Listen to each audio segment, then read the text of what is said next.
through all of these different issues, if she's been weak, I've been strong. And if I'm weak, she's been strong. Yeah. And there's times where we both leaned into it.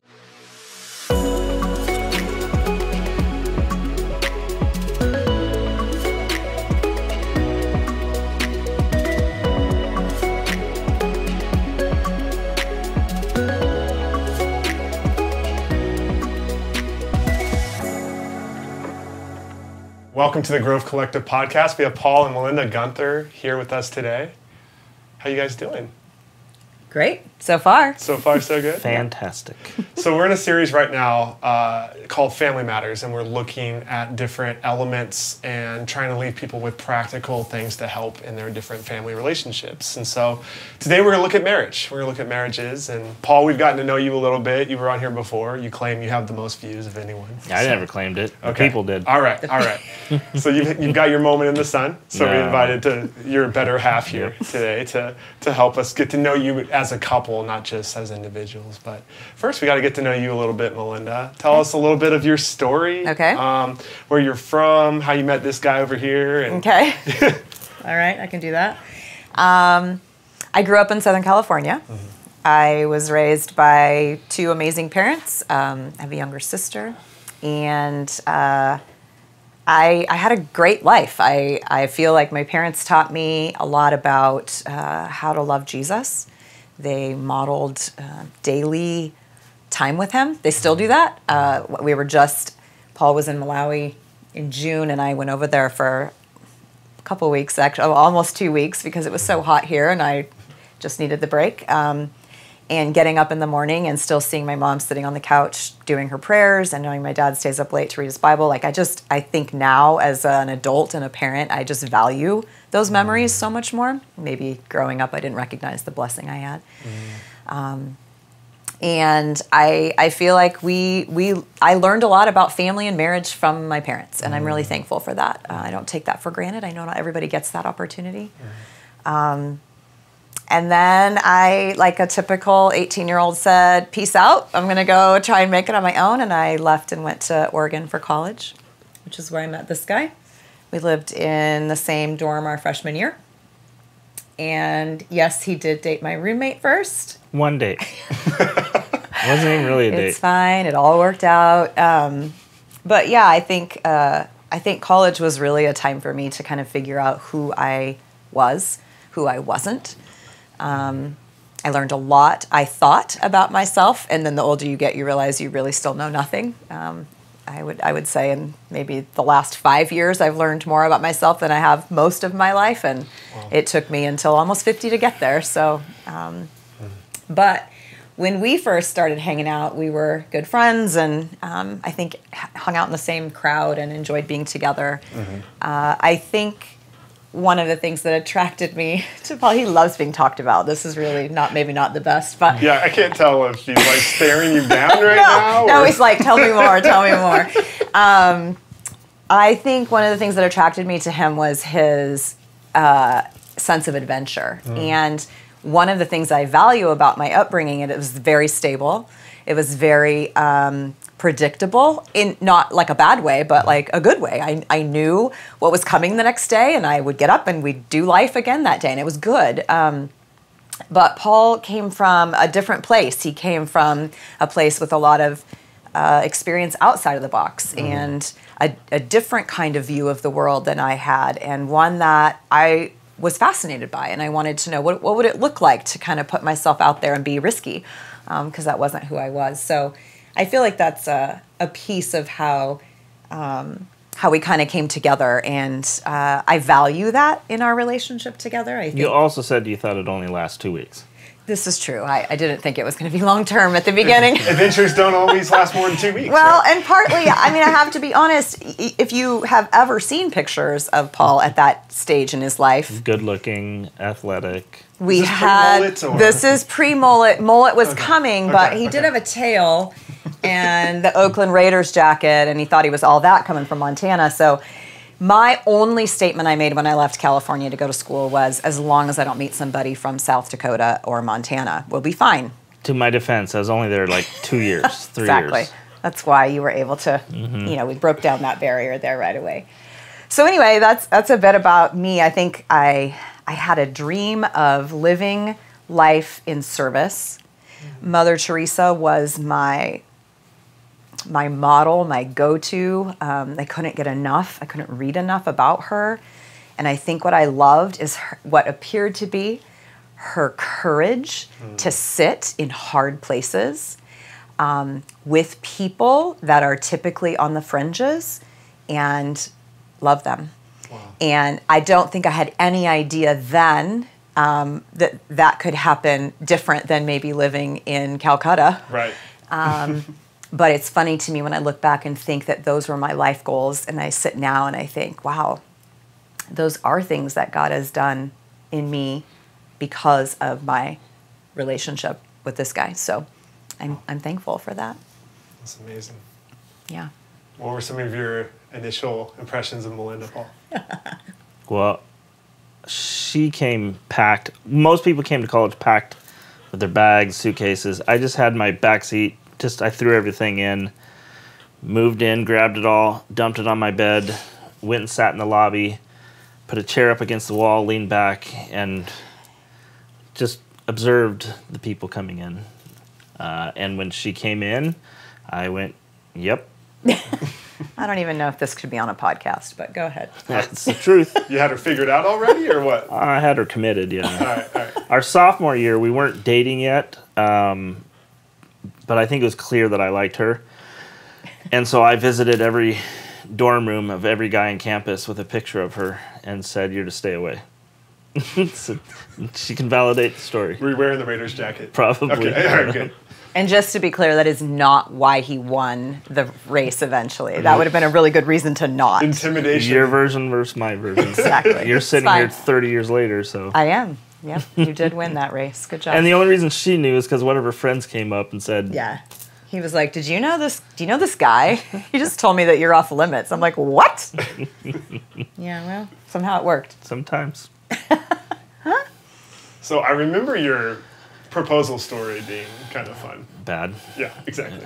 Tell us about it. She kind of trying to make me look like a tool bag. I just, in It's a my comeback mind, story, Paul. in my mind, I just thought, so I got the ring. I'm not a very patient person. So, and this was before all these grand proposals. Back in the day, you just would do something nice generally. Well, I thought it'd be cool to catch her completely off guard. So I called my buddy. I said, is Melinda there? He said, yeah. I said, keep her there. So I got there and she was gone. So I got really mad. I'm like, where is she? And she had gone shopping. And I just don't even know if I want to tell this story. So I'd been playing basketball for the last couple hours. I'm in my gym shorts. I got my literally just sweaty. And an hour later, she walks in. And I'm like, where you been? I'm a little angry. And she's like, I've been shopping. I'm like, well, I wanted to do devotions, which we didn't do devotions. And so I went up to her room. But when the boy you love says, let's do devotions, you're like, yeah, let's go find out what this is. And then I jokingly read certain passages from the Bible and just said, so will you marry me? And she told me to shut up. And Thought he was kidding. yeah. He wasn't kidding. No, He he pulled wasn't out the kidding. ring and Pulled there out it the ring. was. Yeah. And he still is it. Still. Luckily, it was a grand enough ring that I looked past the sweaty gym shorts and said, let's plan a wedding.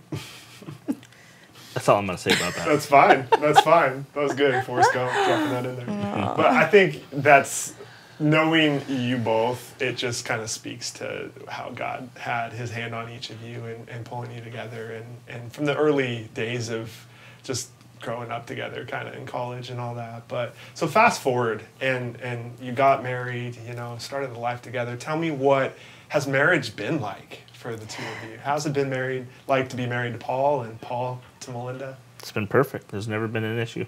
It's been absolutely smooth sailing. Really glad you went first. Yeah. Set the bar there. I mean, it's been, I don't know. I mean, And now?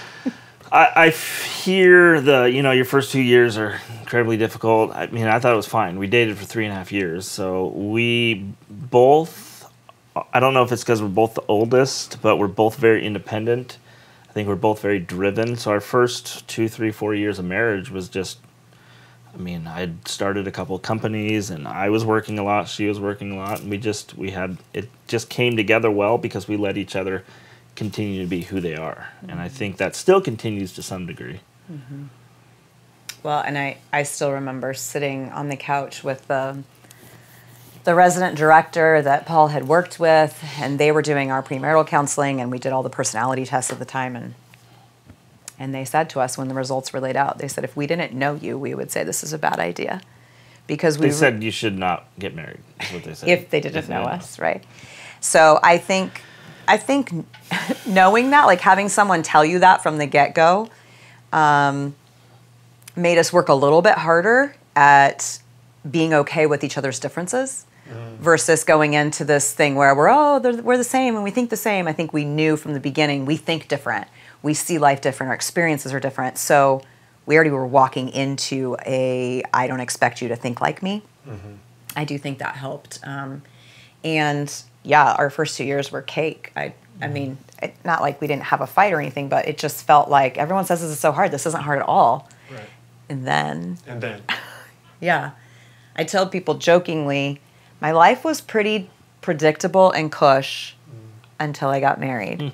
And I don't blame Paul, but I feel like my face-to-face with real life hard pain started after we got married. And that in and of itself speaks a little bit to me to what the Lord had to teach us, not only individually, but that it was going to be a together lesson.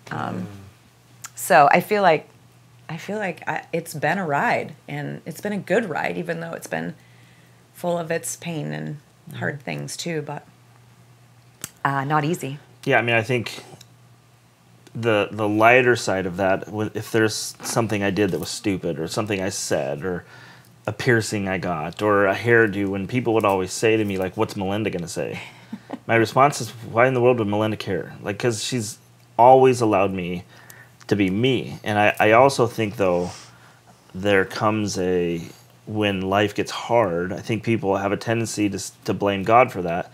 And to me, that seems just as stupid, because I think God is there with you in the hard things. He doesn't cause the bad things to happen. He allows them to happen. And for us, just anything that's been difficult. I mean, even when she had cancer, there wasn't a moment where I'm blaming God. It was just life sucks sometimes. Yeah. And I don't think we ever blamed each other. I mean, maybe. Yeah, I'm not gonna. Okay, maybe.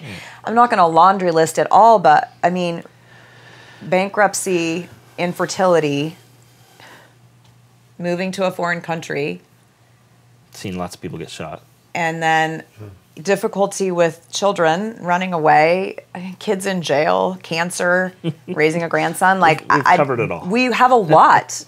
And I can't think of a time in there where we allowed those things to create division. And I say that like slowly, because I don't know that we were intentional when we hit that first wall. I don't think we intentionally were like, okay, we really need to be unified.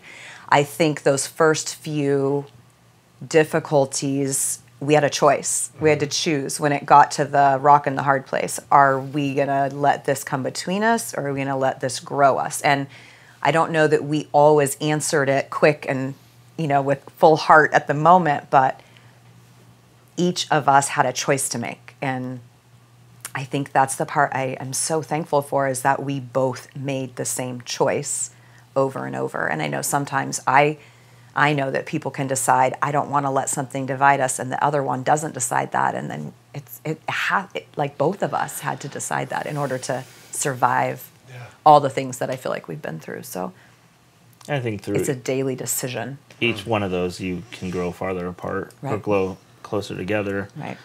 And there was a moment, like I remember when she lost her hair from chemo, and I shaved my head. You said something to me like, I know why you did that, or something. I don't remember what it was. But for me, it was not I need to support my wife. It was, it's time to go to war, and so you're getting ready for battle. And I think through all of these different issues, if she's been weak, I've been strong. And if I'm weak, she's been strong. Yeah. And there's times where we both leaned into it. And so I just think marriage isn't a walk in the park, neither is life. And if we think, it's just sometimes you got to go to battle. You got to go to war over certain things. So. Yeah. And the battle's not with me. Mm-mm. Like the battle's out there, you know? And that's where couples can really get into trouble, is when they start fighting each other, Right. instead of with each other. Right. for those Because battles. trust me, I wanted to fight somebody during some of that stuff. Yeah. And you usually go to your easiest source, right? And those are the people you love the most, and that's not helpful. Not at all. You said something that made me think, though, when he shaved his head to join me. That's like a really good representation of how we've done oneness and individuality. I feel like early on in our marriage, we both had great things that we were involved in and doing, but it never felt separate. We always felt invited into the other person's thing. It wasn't like Paul's got a business and I've got whatever I had. It was, we have a business, and it's what Paul does, and we have these things, and we did ministry together. I mean, we volunteered together. We didn't always do the same thing, but it felt like it was ours rather than his and mine. So whether it was bankruptcy and that was his battle that influenced and affected me, but I joined him in it, or cancer, where it's my battle, but he's joining me in it. For us, that's oneness. I don't think neither of us felt like we had to let go of our own identity, which I think sometimes we get confused when we talk about what becoming one looks like. It's like one person has to lose because they're morphing into the other. Or you both lose because you're becoming some new common denominator. But Right, but I think she made the comment, something about where I had to lose everything in order to really figure out life, something like that. And my identity was so important. My fame through music and whatever was so crucial to who I was, that I think, yeah, we were together, but I had to lose some stuff, and to be able to get to a place where I can completely, because I think we were always one, but there was also this desire that, like, I needed to make it to have value. And now I would rather she makes it and I can stay home and do whatever. build things. Build things Build and things. blow things up. But if we had to lose, if God was stripping us down of something, we weren't losing to each other. Right. I think that's important. Yeah. Like God will ask you to lose. He will slice things off of us that we shouldn't have. But it's not a loss to him. Yeah. It's a gain for us. Yeah, I think we've changed, but she's still the same person I married, and I'm still the same person. You know, I mean, that wildness and that calmness, I think that's never going to change, you know. I think what you said about the last 5 years, really getting to know yourself, and maybe for the first time in a lot of ways. I think you guys have this dynamic where part of what allows you to be a team no matter what comes is you know that other person that you're sharing life with so well, maybe even at times better than they know themselves. Probably. And so I imagine, Paul, like you had part of that discovery of yourself. Paul played a role in that, of showing you who you were too, because he knows you so well. So what's that dynamic look like day to day with you guys? Like how do you work on, making sure the other's heard and the communication stays open between the two of you? I mean, a lot of this seems like it comes natural, even though you are very different from each other. You've broken the code in some ways. But what does that look like day to day? I'm not going first. I don't know. You're the more intelligent. I don't know. I think, honestly, if I break it down, what we do day to day is what we've been practicing year to year. So I don't feel like when we've come up against new struggle, or right now a revisiting of a season with a preschooler in the house, where we did that once and now we're doing it again, and all of a sudden we realize, oh, hey, we haven't really talked to each other in like 2 weeks, like personally, like not just how was work or whatever. I think it's, the only way I know how to describe it is that it's a safeness to be me. And I remember that was one of the very first times before we were even engaged, when there was another guy that I had kind of been, whatever, we had dated off and on. And he's gone. And I remember there was a moment where I realized in an interaction with him, I didn't know if I could be myself. And for me and who I am and who I've learned I am, man, that was crucial for me to realize I have to be with someone where I feel safe being myself, even if who I am needs to change. And I think that's a piece of our day-to-day, is that I can screw up or say something and he can say something to me without, sure, no one likes to be criticized. I don't like to be criticized, but I feel safe. So I think the day-to-day of keeping each other safe, emotionally, spiritually, physically, whatever, has allowed us to continue to lean into each other even when we're not doing it right, even when we need to redirect. And I think people say, well, what are the secrets to a great marriage? And for me, it's like, get up and do it again tomorrow. Yeah. You don't get to bypass the training to get to a place where, when the championship round is here, you're ready. Right. And that doesn't mean that you won't make mistakes in that championship round. It just means I have something to fall back on that says, even if we lose this round, I know we're still okay. Yeah. There's a lot of imagery going on there That's about great. soccer or something. I don't know. Boxing. I don't picturing know. boxing. Day to day, what do I you went think? football, so. I mean, I don't know. For me, it's the ability just to go through life together. It's just you use the word criticizing. I don't think, like, when I hear somebody criticizing their spouse, even kind of in a joking, that's like, there's no place for that. So I've been frustrated or angry, but I've never been critical, I don't think. So, and neither has she. But I feel like we can hear it not as critical. Mm-hmm.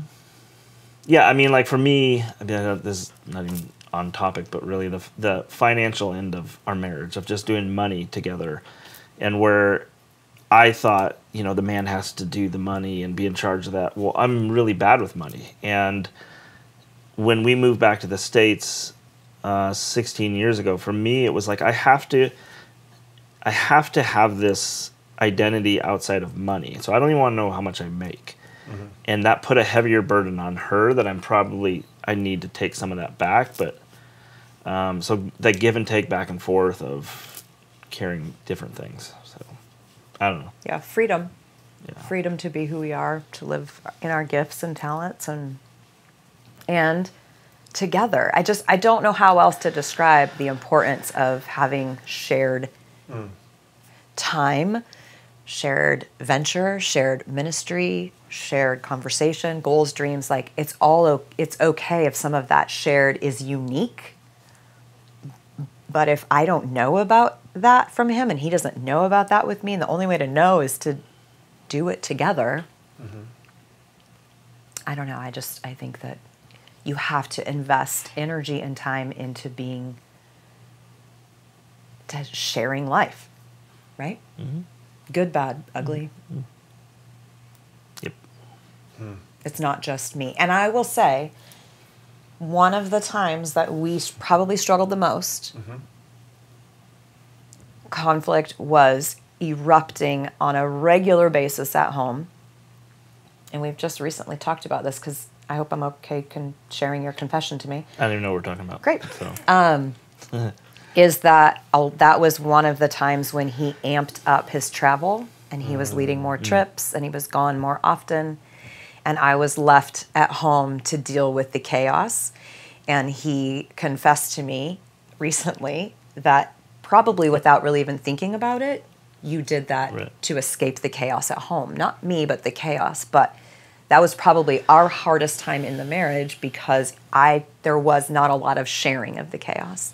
And as soon as we fixed that, it was like, deep breath. Yeah. I mean, that Enneagram, Yeah. that was almost embarrassing when I first started reading it, because it was just so, like, insane how it identified who I was. And then realizing as a 7, the sense of adventure, the next thing, I mean, there was one year where I was gone for, I think, 2 months separately over the year, maybe even more than that. I'm sure it was more. Of, just living this amazing life, leading trips all over the world. And it's because I didn't want to be at home because of the conflict with 1 or 2 of our kids. Right. And so, yeah. So I guard that now. I think there's power in those confessions, even if they come years later, because it's... Yeah. Part of that wasn't him holding that back from you. He probably hadn't even thought about it. I don't think he knew. Yeah. And it wasn't like it was a new thing in our marriage, because when I was doing music, I was touring a lot as well. But we had this, we would always separate but together lives. And so my mind, I think it was putting on, well, this is just like touring. I'll just be gone for a couple weeks, come back. But then I'd be gone for 2 weeks, back for 2 weeks, gone for 2 weeks, back for a week, gone for a week. And, that's hard. Yeah.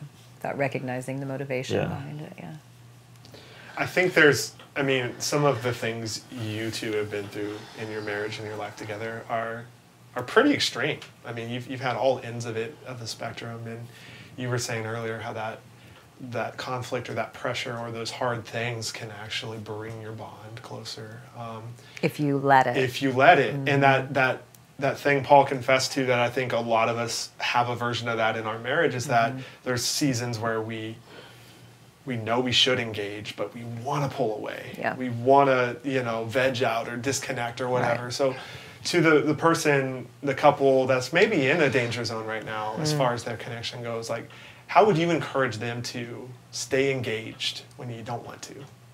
I know there's 2 pieces. One part sounds cliche. You just have to. You just have to do it. Yeah. Like, I know sometimes we say it's just so hard. Yeah, it's hard.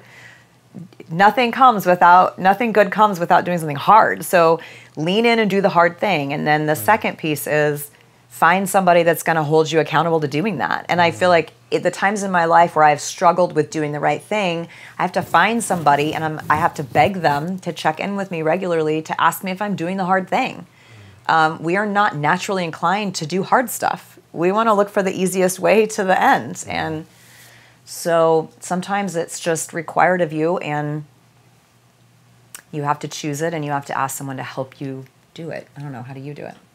Yeah, I mean, I think I go back to the season, kind of what I was talking about before, where Melinda was telling one of her friends, what did you say? Like, I think with Heidi? Yeah. I just said, I think in order for you to go forward, the Lord's going to have to break you down. So I never walked away from my faith, but I had replaced a lot of things. And so one of the things of recognizing that I really need some significant changes in my life, she didn't come and tell me, you need to change this and this and this.